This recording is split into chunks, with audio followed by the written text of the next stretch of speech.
Picture a warm October evening in 1949 Los Angeles. Neon flickers on Wilshire, swing music drifts from car radios, and a 26-year-old dancer named Jean Spangler blows a playful kiss to her little girl, steps into the twilight, and is never truly seen again. Her vanishing would haunt Hollywood for generations. The radiant Corinne with Hollywood in her eyes was born Jean Elizabeth Spangler in Seattle, but raised under the palms of Los Angeles, where the Pacific breeze smelled faintly of car wax and orange blossoms. By 17, she was high-kicking at Earl Carroll's glamorous revue, sequins prickling her shoulders whenever the footlights flared, and older men called her the tall drink of water backstage. Extra work followed. Blink and you miss her dance numbers in When My Baby Smiles at Me and Chicken Every Sunday, each day on set convincing her that the camera liked her high cheekbones and playful grin. Friends remembered her energy as radioactive. She rehearsed until sweat streaked her mascara, then laughed it off with a milkshake at Schwab's, promising, "Just wait, they'll spell my name above the title soon." She loved the hustle, not just the Charleston or Jitterbug. She hustled opportunities, memorizing studio gate guards' names, slipping her composite under typewriters, and trading weekend dance gigs at the Florentine Gardens for crash course acting lessons. Hollywood in 1948 felt like a roulette wheel.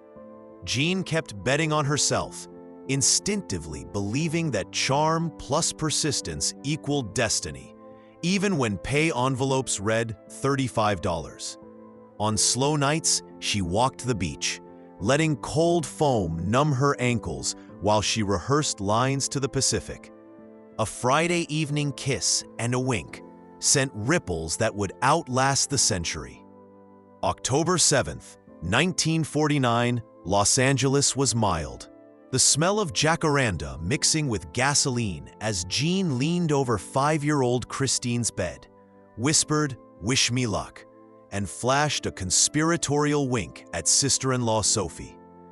She said she would meet ex-husband Dexter Benner about late child support, then dashed to a night shoot. Her sweater was jade, her wide-leg pants pressed sharp enough to cut regrets. At 6 o'clock, a farmer's market clerk saw Jean browsing near the fruit stall, as if waiting for someone. The woman later testified. Dusk puddled in the parking lot, and the starlet walked into it. She phoned home at 8, breathless, saying she'd be gone the full 8 hours. It was the last confirmed sound of her voice. Later witnesses remembered a powder blue 1941 Studebaker idling near the market that evening, its radio puffing Benny Goodman riffs into the balmy air. The driver, never identified, kept the engine running, taillights blinking like nervous eyelids. Old men on folding chairs said the sky took on a copper tint at sunset, hinting storm, yet newspapers confirmed no rain fell. Those little contradictions multiply, the way stories do when the protagonist disappears between one breath and the next. Sophie would replay the weather report for decades, swearing the humidity felt omen-thick. The purse beneath the ferns became Los Angeles's grimmest souvenir. 2 days later, hikers found Jean's lavender faux alligator handbag beside the Ferndale footbridge, one strap torn clean, like rotten ribbon. Inside, no money. She'd left home broke, but a half-scribbled note. "Kirk, can't wait any longer. Going to see Dr. Scott. It will work best this way while Mother is away," ending on a lonely comma that seemed to inhale. 60 officers and hundreds of volunteers combed the 100-acre park, helicopters thudding overhead, cadaver dogs sniffing creek beds. They found only coyote prints and cigarette butts. Reporters started calling Ferndale the Starlet's Mausoleum, though no body had been proved. Searchers that Sunday described the park as a cathedral of cicada buzz and eucalyptus resin, where every rustle sounded accusatory. Reporters trailed with bulky speed graphic cameras, their flashbulbs exploding like miniature lightning above wet leaves. A Boy Scout found a single high-heeled shoe imprint near the creek, but it faced the wrong direction, toward the city rather than away, suggesting a desperate twist back. The impression dissolved in afternoon heat long before plaster could arrive. Only a photograph of the print remains today. Spartacus before Spartacus suddenly felt the heat. Kirk Douglas, then rocketing toward stardom, telephoned police from Palm Springs after reading the note. "I never met the girl," he insisted, though a stand-in later recalled introducing them during Young Man with a Horn rehearsals. Detectives grilled every Kirk in studio phone books, even a prop master named Kirk Addison, who quipped, "Wish I were that popular, gentlemen." None led anywhere. Douglas wrote years later, "Needless to say, I became alarmed and hurried back to Hollywood to clear his name." Tabloids splashed his cleft chin beside the headline, "Douglas quizzed in Starlet's Vanish." The public smelled scandal and ticket sales spiked. Yet if Gene hoped the charismatic actor would rescue her, history suggests he stepped off the stage just in time. Hollywood's gossip pipelines went into overdrive.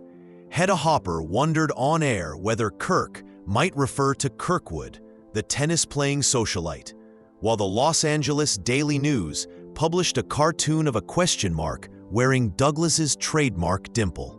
A Paramount publicist quipped, "Any press is good press, unless it involves a missing girl."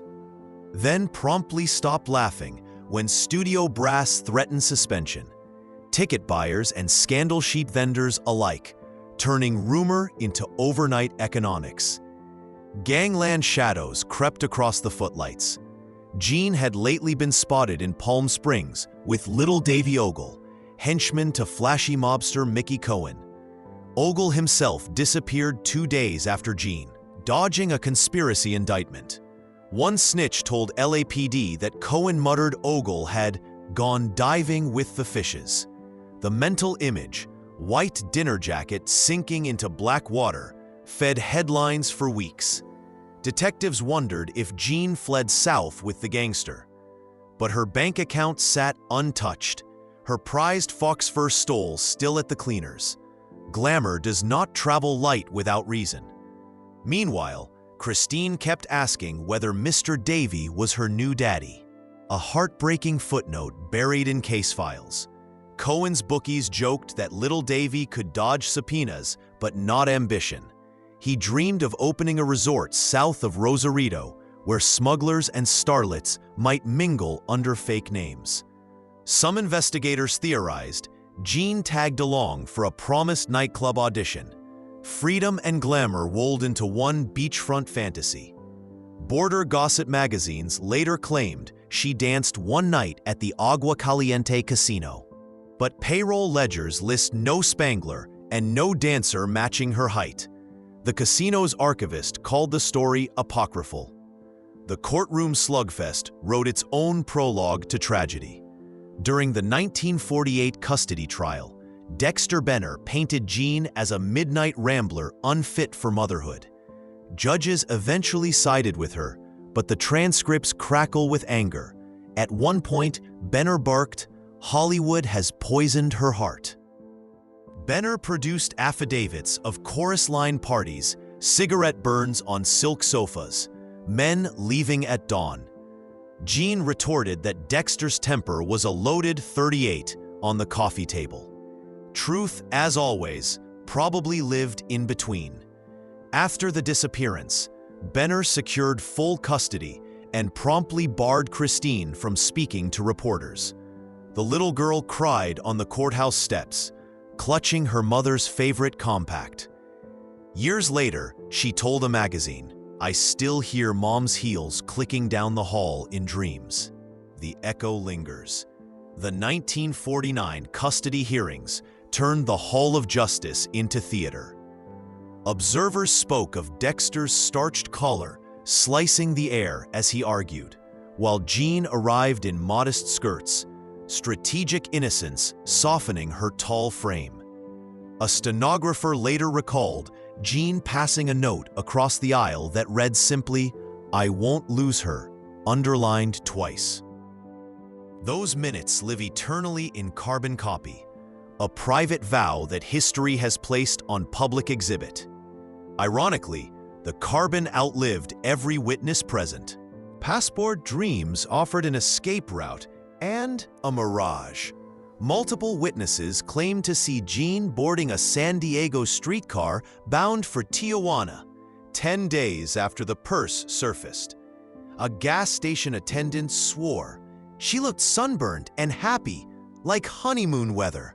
Border agents checked manifests. No Spangler, no Benner, no Ogle. Nevertheless, Deputy Chief Thad Brown alerted Mexican federales, who found nothing but rumor. The Los Angeles Examiner printed a grainy photo of a laughing brunette in Ensenada, captioning it, "Is this Jean?" It wasn't, though sales leapt by 33,000 copies that Monday. Hollywood loves a sequel, even when the heroine is missing from the marquee. Down at San Isidro that autumn, border inspectors wheeled in flashlights and polite suspicion. They searched glove compartments for contraband nylons, but also for Hollywood runaways. One veteran officer remembered a striking brunette with an anxious smile, who declared she was visiting an aunt in Ensenada, yet carried no luggage. He filed the encounter in a logbook under "no cause," a phrase that would torment him when Jean's photograph surfaced weeks later. He retired believing he'd shaken her ghost. Echoes from another infamous corpse rattled detectives. Author Steve Hodel, son of Black Dahlia suspect Dr. George Hodel, argued in 2014 that cadaver dogs alerted on soil behind the Sowden house, human-specific, the lab report read, and floated that Jean might lie there alongside Elizabeth Short. Skeptics noted the samples were decades old and unverified by independent forensics. Still, the idea of two doomed starlets sharing ground beneath a Mayan revival mansion kept podcast microphones buzzing. A retired LAPD lieutenant likened the theory to Hollywood Boulevard, flashy lights, shaky foundations. Yet he conceded the timing fit. Hodel was in town. The house hosted secret parties, and Jean's social circle overlapped with the artistic fringe who knew him. Sometimes the scariest monsters rent designer homes. Architect Lloyd Wright's 1926 Sowden house already looked unsettling, its jagged concrete resembling an open mouth. Party invites promised Aztec glamour under the stars, but neighbors complained of screams mistaken for avant-garde theater. Young cadaver dog Buster alerted near the courtyard planter. Techs drilled core samples while traffic hummed along Franklin Avenue, oblivious. The soil's chemical signature suggested aged human decomposition, but lacked DNA. Lawyers pounced on the phrase probability versus proof, and the dig halted amid blinking news vans. DNA swabs met celluloid ghosts in the 21st century. In 2003, LAPD's cold case unit digitized the Spangler file, vacuum-sealed the purse strap, and uploaded latent fingerprints. By 2022, genealogists at the nonprofit DNA Doe Project volunteered to cross-reference unidentified remains coded as Jane Doe 51 LA. Results are pending. Meanwhile, a Caltech lab used isotope analysis to pinpoint that Jean's hair sample, kept in an evidence envelope for 70+ years, showed a sudden shift to desert mineral content weeks before she vanished, suggesting a clandestine trip east of Palm Springs. Science may move slowly, but it never forgets. Lead detective Connie Sanchez told the Los Angeles Times, "If Jean were taken today, a Ring doorbell would solve this in days. Until then, We let algorithms do the walking. Her voice carried the exhaustion of half a lifetime spent chasing phantoms. Forensic genealogy, contrary to television montages, begins with coffee stains on photocopies. Volunteers hammer at census spreadsheets, building family trees twig by twig until a surname rhymes with distant chromosomes. In Jean's case, 2 degraded epithelial cells from her purse lining proved usable. Technicians compared them against upload opt-in databases, each match lighting up the screen like a Christmas bulb. None yet glow bright enough, but the string of lights keeps lengthening. Patience, say the scientists, is the real breakthrough method. True crime sleuths refuse to lower the curtain. Every October, Reddit threads blossom like night-blooming jasmine, compiling scanned subpoenas, studio call sheets, and a fiery matrix color-coded by motive. One user, notably a former line producer, unearthed a payroll stub, proving Jean was never scheduled for the claimed night shoot. Another traced handwriting on the purse note to a prop department memo from young man with a horn. The shaky capital Ks matched eerily. Could a coworker have forged the message? Christine, now 80, gave her first podcast interview in 2024. Voice quavering. Mom loved life too much to run. Somebody took her sparkle away. Listeners streamed the episode 1 million times in 48 hours. Crowds may bring noise, but sometimes lightning hides in static. Digital archivists now hoard studio memos like gilt reliquaries. They scan them at 8K resolution, searching watermark fibers for clues about who typed what, when. One intern at USC discovered a payroll addendum dated October 7th that included overtime scribbled, then scratched out beside Jean's name. Scholars argue whether the ghost entry means she really did have a night call, or if a sympathetic clerk hoped to gift her a few extra dollars.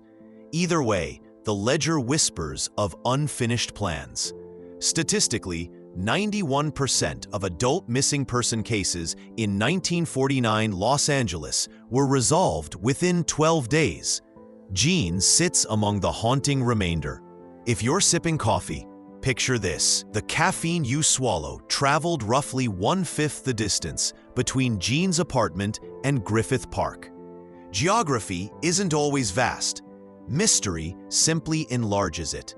Flickering neon over Wilshire, a jade sweater brushing chrome fenders, fern fronds glistening with dawn dew, a comma hanging unfinished in blue ink, press cameras popping around a nervous Kirk Douglas, a decades-old purse sealed in mylar, Christine's voice whispering, "Mom," as static fades, city lights blinking beyond the park boundary, engines humming lullabies. Yet here we are, 75 years later, still chasing footsteps that slipped between spotlit sidewalk squares. Whether the truth waits in a crime lab vial, an attic box of photographs, or a late-night confession, its fuse is burning. If this story gripped you, tap that like button, subscribe for more deep-dive mysteries, and drop your theory in the comments. Your voice might be the missing frame that finally completes Jean Spangler's reel.